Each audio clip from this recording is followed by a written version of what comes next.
Mariana, conto de Machado de Assis. Este é o quarto vídeo de leitura. Evaristo teve um sobressalto. Deu com um homem, o mesmo criado que recebera o seu cartão de visita.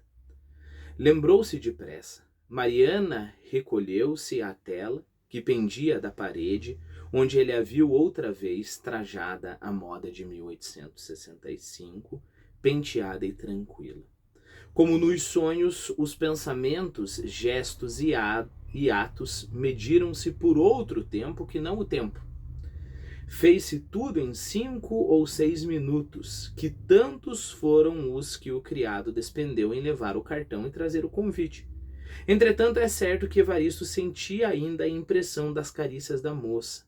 Vivera realmente entre 1869 e 1872, porque as 3 horas da visão foram ainda uma concessão ao tempo, ou seja, uma licença ao tempo. 1869 e 1872, porque era quando eles tiveram o caso, e as 3 horas ali, lembre-se, ela ficou debruçada, né, sobre ele, 1, 2, 3 horas. Né? Toda a história ressurgira com os ciúmes que ele tinha de Xavier, os seus perdões e as ternuras recíprocas. Só faltou a crise final, quando a mãe de Mariana, sabendo de tudo, corajosamente se interpôs e o separou. Mariana resolveu morrer, chegou a ingerir veneno, e foi preciso o desespero da mãe para restituí-la à vida. Xavier, que então estava na província do Rio, nada soube daquela tragédia, senão que a mulher escapara da morte por causa de uma troca de medicamentos. Evaristo quis ainda vê-la antes de embarcar, mas foi impossível. Vamos, disse ele agora ao criado que o esperava. Xavier estava no gabinete próximo, estirado em um canapé, com a mulher ao lado e algumas visitas. Evaristo penetrou ali cheio de comoção. A luz era pouca, o silêncio grande. Mariana tinha presa uma das mãos do enfermo a observá-lo, a temer a morte ou uma crise. Mal pôde levantar os olhos para Evaristo e estender-lhe a mão. Voltou a fitar o marido, em cujo rosto havia a marca do longo padecimento e cujo respirar parecia o prelúdio da grande ópera infinita. Grande ópera infinita, um belo modo de chamar a morte. Né? Evaristo, que apenas vira o rosto de Mariana, retirou-se a um canto sem ousar mirar-lhe a figura, nem acompanhar-lhe os movimentos. Chegou um médico, examinou o enfermo, recomendou as prescrições dadas e retirou para voltar de noite. Mariana foi com ele até a porta, interrogando baixo e procurando ler no rosto a verdade que a boca não queria dizer. Ou seja, o médico, por delicadeza, poderia saber, olha, vai morrer hoje. Mas ele não queria dizer, e aí a Mariana olha para ele com sequidão, tentando saber se é isso mesmo que vai acontecer só pela fisionomia do médico. Foi então que Evaristo a viu bem, que passou por ele com o médico para levar o médico até a porta. A dor parecia alquebrá-la mais que os anos. Conheceu-lhe o jeito particular do corpo, não descia da tela como a outra, mas do tempo. Antes que ela tornasse ao leito do marido, Evaristo entendeu retirar-se também e foi até a porta. Peço-lhe licença, sinto não poder falar agora ao seu marido. Agora não pode ser, o médico recomenda repouso e silêncio. Será noutra ocasião, ela respondeu. Não vinha há mais tempo vê-lo porque só há pouco é que soube e não cheguei a muito. Obrigada, simplesmente ela falou, né? Evaristo estendeu-lhe a mão e saiu a passo abafado, enquanto ela voltava a sentar-se ao pé do doente. Nem os olhos nem a mão de Mariana revelaram em relação a ele uma impressão qualquer, e a despedida fez-se como entre pessoas indiferentes. Certo, o amor acabara, a data era remota, o coração envelhecera com o tempo e o marido estava a expirar.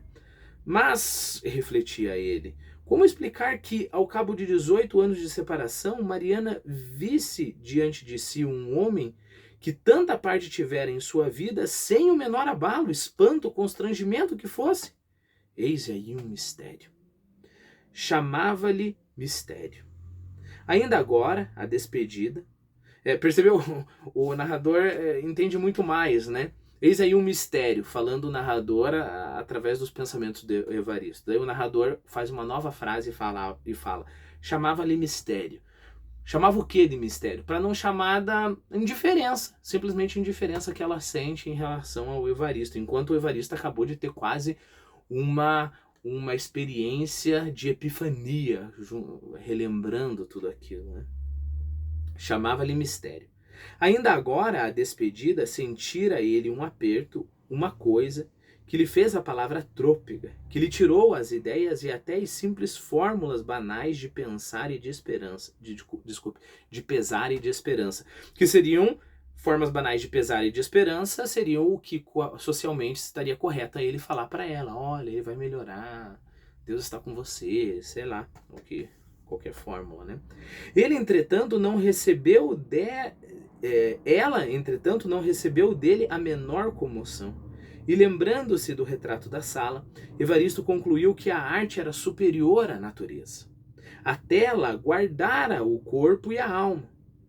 Tudo isso borrifado de um despeitozinho acre. Aqui é importante falar, guardava o corpo e a alma, reticência, e aí o narrador fala, tudo isso borrifado de um despeitozinho acre. Então, ele está falando de todo esse pensamento, né? Todo esse mistério que Evaristo está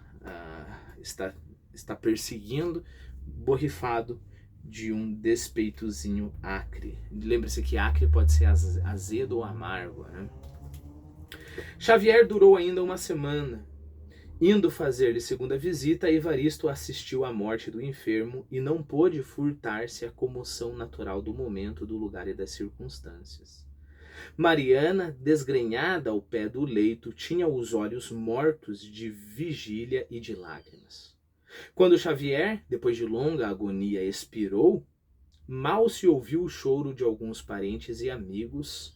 Um grito agudíssimo de Mariana chamou a atenção de todos. Depois o desmaio e a queda da viúva. Durou alguns minutos a perda dos sentidos. Tornada a si, Mariana correu ao cadáver, abraçou-se a ele, soluçando desesperadamente, dizendo-lhe os nomes mais queridos e ternos. Tinham esquecido de fechar os olhos ao cadáver. Daí um lance pavoroso e melancólico, porque ela, depois de os beijar muito, foi tomada de alucinação. E bradou que ele ainda vivia, que estava salvo, e por mais que quisessem arrancá-la dali, não cedia, empurrava a todos, clamava que queriam tirar-lhe o marido. Nova crise aprostou. Foi levada às carreiras para o outro quarto. Então, no próximo vídeo, eu termino a leitura do conto e faço algumas digressões.